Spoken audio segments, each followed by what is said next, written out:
Analisis diskriminan merupakan metode dependensi. Metode dependensi itu adalah metode multivariat yang membedakan antara variabel dependen dan variabel independen. Artinya ada variabel yang hasilnya tergantung dari data variabel independen. Analisis diskriminan mirip regresi linier berganda. Jadi tujuan dari analisis diskriminan ini adalah mengklasifikasikan objek ke dalam beberapa kelompok. Pengelompokan dengan analisis diskriminan ini terjadi karena ada pengaruh dari variabel lain yang merupakan variabel independen. Perbedaannya antara analisis klaster dan analisis diskriminan, di analisis klaster tidak atau belum ada informasi mengenai label dari objek-objek tersebut. Sedangkan di analisis diskriminan, kita sudah memperoleh label dari masing-masing objek. Label tersebut adalah kelompok-kelompok sebenarnya dari objek tersebut.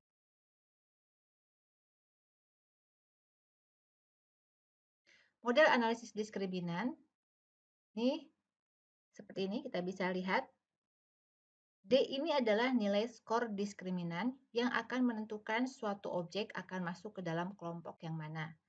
Sedangkan B ini adalah koefisien diskriminasi atau bobotnya. B0 ini adalah intercept. Dan X adalah prediktor atau variabel independennya. Analisis diskriminan bisa digunakan untuk kasus dua kelompok ataupun lebih.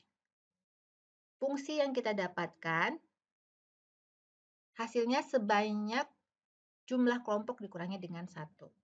Jadi kalau kita menganalisis diskriminan dua kelompok, maka fungsi diskriminannya ada 1.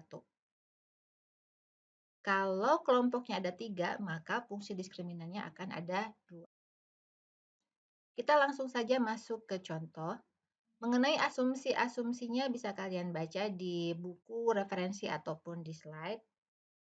Kita langsung masuk saja ke dalam contoh kasus analisis diskriminan. Misalkan ada dua kelompok dosen yang melakukan penelitian menggunakan dana sendiri dan menggunakan dana dari Litbang. Nah, kita ingin mengklasifikasikan objek-objek dosen tersebut berdasarkan beberapa variabel, yaitu gaji, sikap terhadap Litbang, kemampuan dosen tersebut, dan daya tarik dari penelitiannya.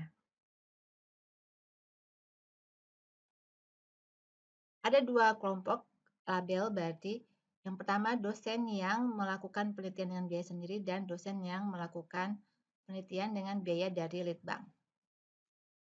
Pertama, ketika kita melakukan analisis diskriminan, akan keluar output seperti ini. Ada nilai min dan standar deviasi dari masing-masing variabel. Nilai min ini akan kita bandingkan dengan nilai overall min dan juga dibandingkan dengan nilai antar kelompoknya, apakah berbeda atau tidak. Jika berbeda, berarti variabel-variabel tersebut memiliki perbedaan antara dua kelompok dan kita bisa lanjutkan dengan analisis diskriminan. Sedangkan mengenai standar deviasi, kita harapkan standar deviasi di masing-masing kelompok itu nilainya kecil dibandingkan dengan nilai overall-nya yang total. Artinya, semakin kecil nilai standar deviasinya, maka karakteristik dari masing-masing variabel pada kelompok tersebut homogen. Karena kita mengharapkan karakteristik per kelompok itu mirip semirip mungkin dan antar kelompok itu berbeda.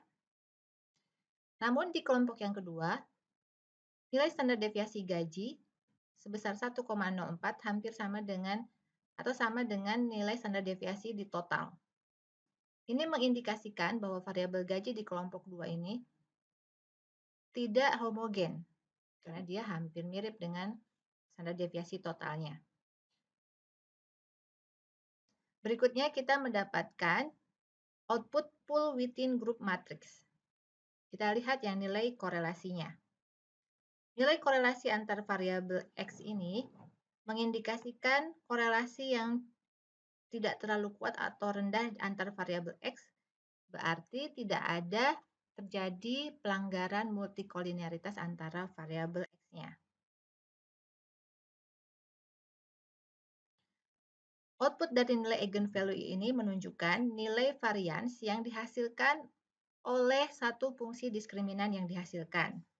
Dan persentase kumulatif variansnya sebesar 100%.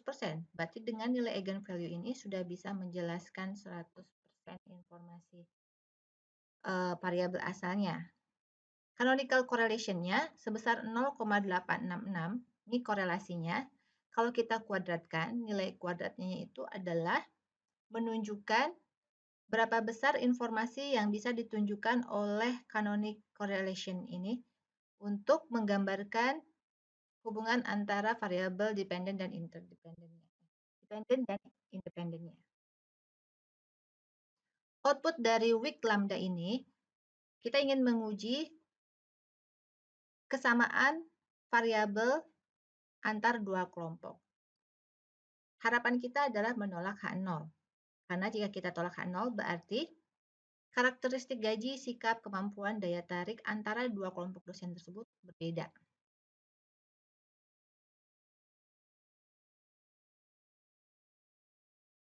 Ini adalah hasil uji untuk keseluruhannya.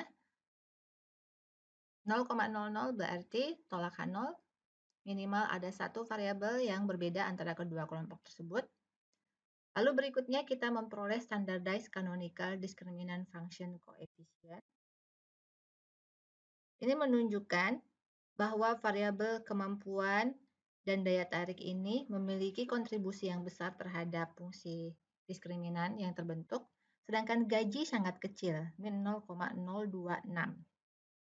Hal ini sesuai dengan nilai standar deviasi yang tadi kita lihat di awal. Karena gaji ini memiliki standar deviasi yang besar, maka peranannya pun terhadap fungsi diskriminan sangat kecil. Ini adalah struktur matriksnya. Terlihat gaji juga kecil.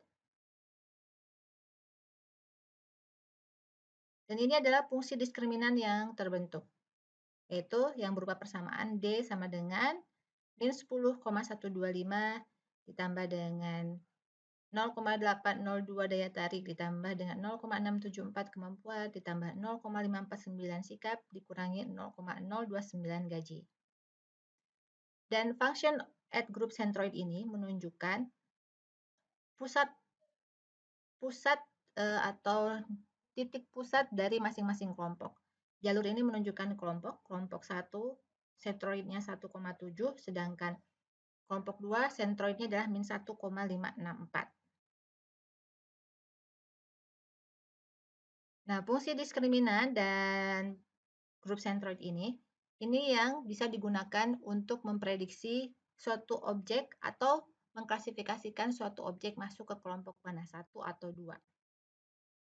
Caranya adalah, misalkan suatu dosen memiliki karakteristik gajinya, berapa nilainya, sikapnya, kemampuan, daya tariknya, masukkan ke dalam persamaan, diperoleh nilai skornya D-nya berapa, maka kita bisa melihat apakah nilainya cenderung ke kelompok 1 atau ke kelompok 2. Cara yang kedua, kita juga bisa menentukan cut-off point untuk pengklasifikasiannya. Caranya adalah banyaknya dosen yang di kelompok 1 dikalikan dengan sentroidnya, ditambah dengan banyaknya dosen di kelompok 2 dikalikan dengan sentroidnya, dibagi dengan jumlah dosen keseluruhannya. Itu adalah cut-off point-nya. Lalu masing-masing skor dosen tadi dibandingkan dengan cut-off point-nya. Kalau nilainya lebih kecil daripada cut-off point, maka dia masuk ke kelompok 2. Kalau lebih besar dari cut-off point, maka masuk ke kelompok 1.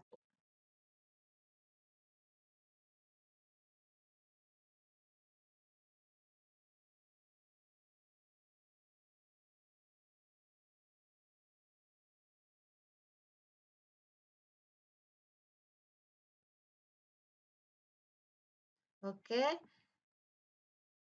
selanjutnya kita juga bisa menghitung validasinya atau mengevaluasi analisis diskriminannya.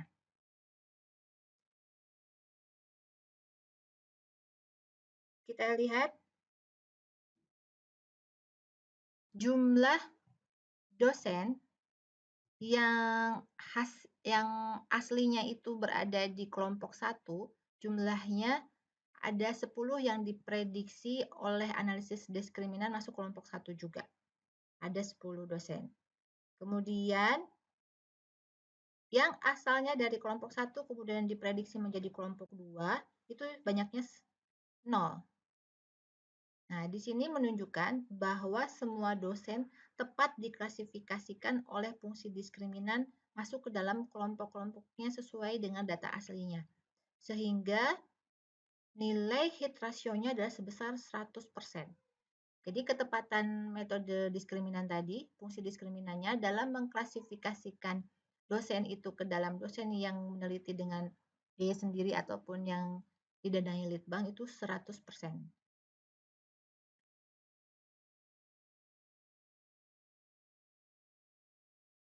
Nah, ini tadi yang saya jelaskan mengenai cutting score.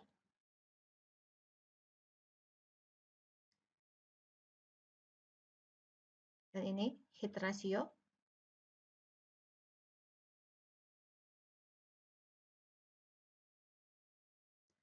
Untuk analisis diskriminan ini, kita harus membagi data menjadi 2 bagian.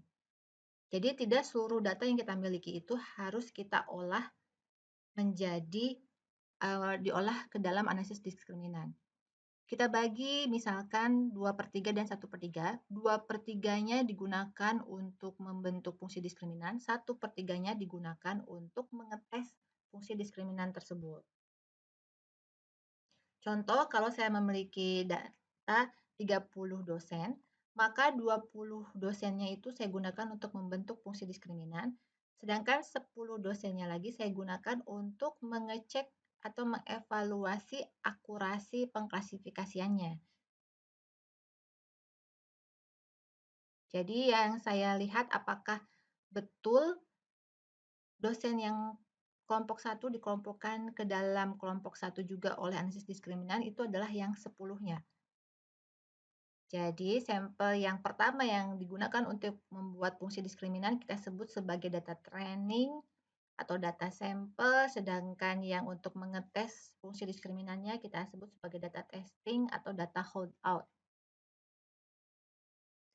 Oke, itu saja.